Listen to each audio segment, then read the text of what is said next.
कह रहे हैं मोदी पुलवामा के बाद जैसा करना चाहते थे पर पाक इस बार सतर्क था और पहले हमले में भारत का नुकसान हुआ। सीडीएस ने माना कि बाद में तैयारी करके फिर कार्रवाई की।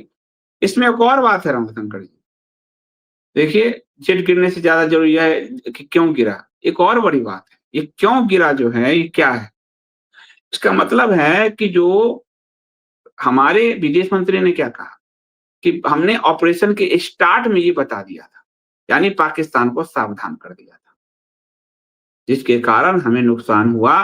जेट गिरने से ज़्यादा ज़रूरी है, इसका मतलब है कि यह क्यों गिरा? यानी गिरा।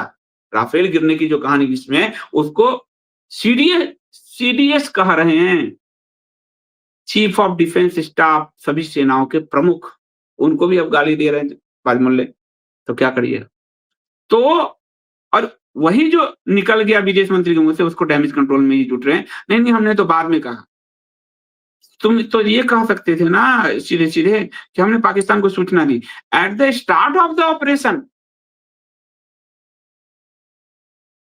तो पाकिस्तान तैयार था, उसको तुमने सचेत कर दिया, उस सचेत ने हम पे वार किया। ये तो आज सीडीएस भी कह रहे हैं। हमारे वायुसेना प्रमुख कह रहे हैं कि तुम हमारे कोई भी प्रोजेक्ट पूरा नहीं करके दे रहे हो। अब देश की सेना के प्रमुख खुलकर बोलने लगे हैं। समझिए देश की सेना को कितना खोखला कर दिया। बख्शी जी कह रहे हैं 1,80,000 सैनिकों की बहाली नहीं हुई। उधर अग्निवीर लगा के रख दिया। केवल इनको वोट दीजिए आप। ये जहाँ जाए इनको वोट दीजिए, ये झूठेबाज में। तो मैं इसलिए मैंने कहा नेता मरे सब।